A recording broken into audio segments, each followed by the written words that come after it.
welcome to GothCast. I'm Dr. Sanders, and today I'm going to be taking a look at what I think are the top 5 most goth Disney movies. I really don't know if people are going to agree with my choices. You know, people are about Disney and their childhood and nostalgia and stuff. It's all my opinion, but other than that, you know, let's just get into it. People seem to be obsessed with Disney. The movies and characters are everywhere. Even people who seem to hate everything in life will still post light-hearted things about Disney movies on their social media. I've spent most of my life in Southern California, and specifically Orange County, so maybe that has something to do with it. Being so close to Disneyland, there were people who either went there every single day or who were just entirely sick of hearing about it. Now, Disney has made a lot of really great things over the years that have brought a lot of happiness to people, and I gotta give them credit for that. Yet they do have a sinister side. But that's not what this video is about. There are many animated Disney films, and I decided to make a list of the ones that are the most goth. Now, what do I mean by that? Well, I judge them by their aesthetic, atmosphere, and storylines. Just like any subculture, people are diverse and have different opinions and different tastes. So if you have a completely different list, then that's okay. These are just the movies I think appeal to goth tastes in a major way. I'm not including live-action films in this list. If I end up doing that, I'll just make it its own sort of video. And oh yeah, obviously, there's some spoilers in this, because I'm talking about all elements of these films, so just a warning. But let's get on with it. Let's start with some honorable mentions that almost made it on the list, but just didn't quite make it. The Night on Bald Mountain segment of Fantasia is one of the spookiest animated segments ever, and features Satan himself. But it's only one of many segments in Fantasia, most of which are nothing like this. Alice in Wonderland from 1951 was almost my number 5, but it just missed it. I think a lot of goth people really enjoyed the sinister nature of the characters and the look of this one. But I asked around and a few people thought that my other choices fit a little better, but it's still one of my favorites. The Nightmare Before Christmas. While Disney throws its name all over today and provides us with a glut of products that we can shovel into our layers, the company was initially scared to release it, so they did it through their Touchstone Pictures banner. And because of that, it's just an honorable mention. If it wasn't, then it would probably be number 1. By the way, I've already reviewed this movie, and you can find a link to the video in the description. Number 5, The Adventures of Ichabod and Mr. Toad, released in 1949. I think so many people are familiar with this adaptation of The Legend of Sleepy Hollow that it's often the first version that comes to mind when it's brought up. I know with some of my fans it's probably the Johnny Depp version, but I'm just saying in general. This is a good time to mention that many Disney movies are based off of older stories, which are then Disney-fied. The Legend of Sleepy Hollow was first published in 1820, but Walt seemed to really enjoy Grimm's fairy tales. Snow White, Cinderella, Sleeping Beauty, Rapunzel, they all come from Grimm's fairy tales. Or they at least had versions in Grimm's fairy tales that have similar elements brought to the Disney screen. Of course, the original stories tended to be a bit darker. Well, anyway, if you're not familiar with this movie, it's essentially 2 stories combined to make a feature film. The first is about the manic Mr. Toad, but the second is the tale of Ichabod Crane. He's a dopey and selfish character who tries to win the heart of Katrina. But near the end, you get what is possibly the most intense and creepy build-up Disney has ever done. It takes a total 180 near the end, bringing one of the most aggressive and demonic Disney villains to the screen. It embodies the Halloween spirit and has become a tradition for many. In fact, it's been scaring kids for decades. Apparently, Disney receives calls every time they air it because it scares them to tears. It would be higher just because of its association with Halloween, but it's a small part in an already short movie, so it gets a spot, but just barely. Number 4, The Hunchback of Notre Dame. Released in 1996, this is easily the darkest of the 90s Disney films, which is saying quite a bit because Hercules literally has Hades in it.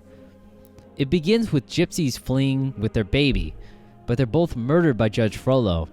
He then attempts to drown the disfigured child, but is stopped by a priest who convinces Frollo to raise him. It's quite a dark opening for a Disney film. Some scenes are really intense, especially the Festival of Fools, where the town basically tries to torture Quasimodo. The whole film has a weird religious feel to it. Frollo's song Hellfire has elements of violence, damnation, and sex. How the heck was this rated G? While it's not my favorite movie from this era, I think its themes, art, and of course its villain earn it a spot here.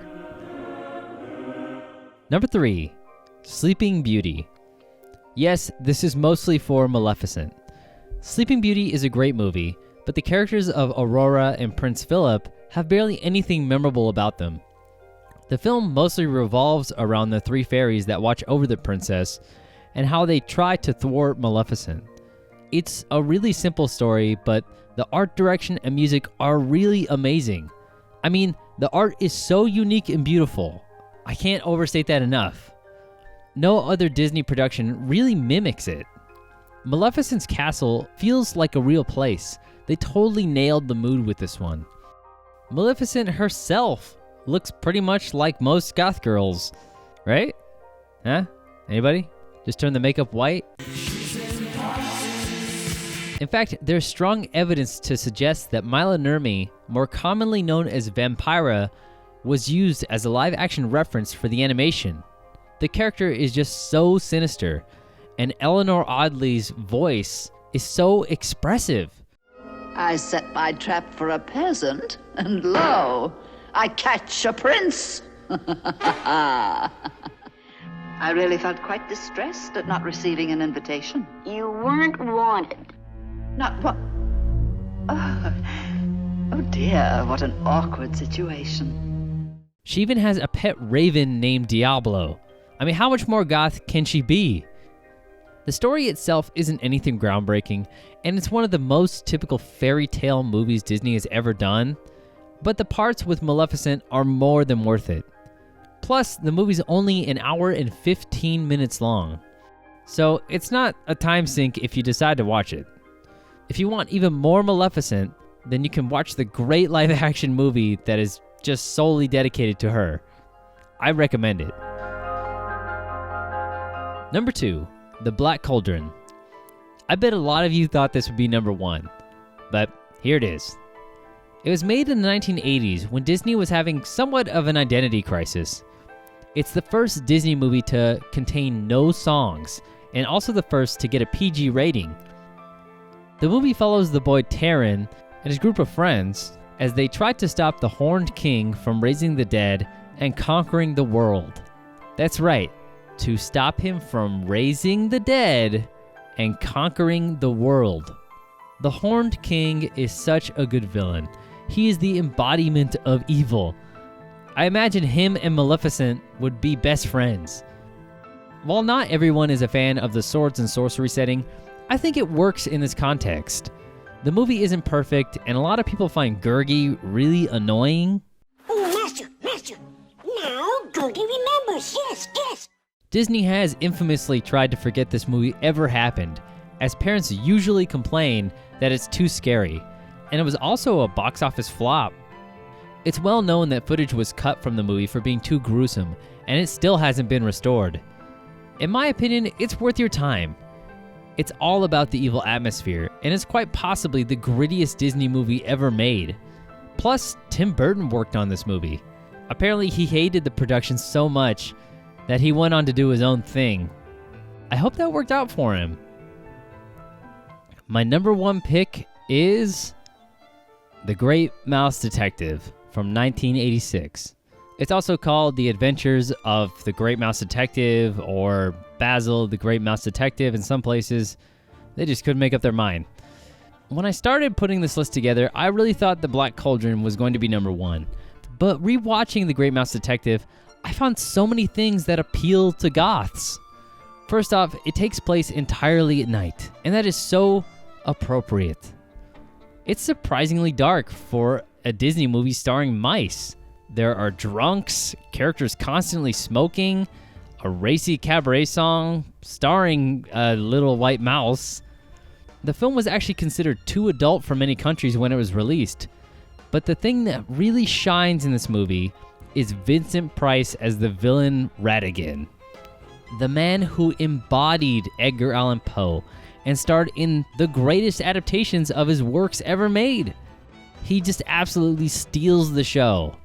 He plays the characters so elegantly and switches seamlessly between sinister and hilarious.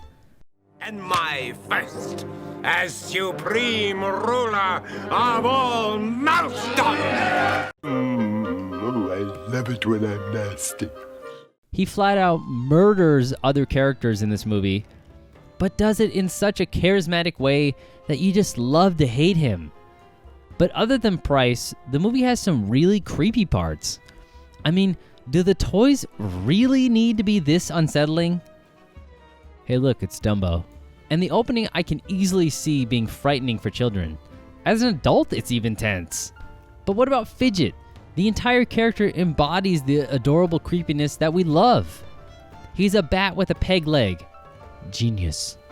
The plot is engaging and the characters are lovable, but it's definitely been overshadowed because of the love for the post-Little Mermaid movies. I feel it's definitely the darkest film with the classic Disney sensibilities, if that makes sense. I highly recommend it if you haven't given it a chance. And I think it is the most goth Disney movie. Well, that was a bit of a surprise, wasn't it? Honestly, when I started making the list, I really did think Black Cauldron was like the obvious number one choice, but I really got a feel for what I thought people would like, and that's my opinion. So if you have your own list of Disney movies that are your favorites or things that you might, what would be your top 5 goth Disney movie list, you can list that in the comments. I'd be interested to see it. Also, if you want a good book to read about Disney, the person himself and the company when they're first starting out, and basically all throughout Walt Disney's life, there's this book called Walt Disney by Neil Gabler. And it's a really good book that I highly recommend. It talks about how much of a pain it was to really get a lot of these movies made and how stressful and, how nobody really believed in Walt Disney a lot of the time. So it's really good.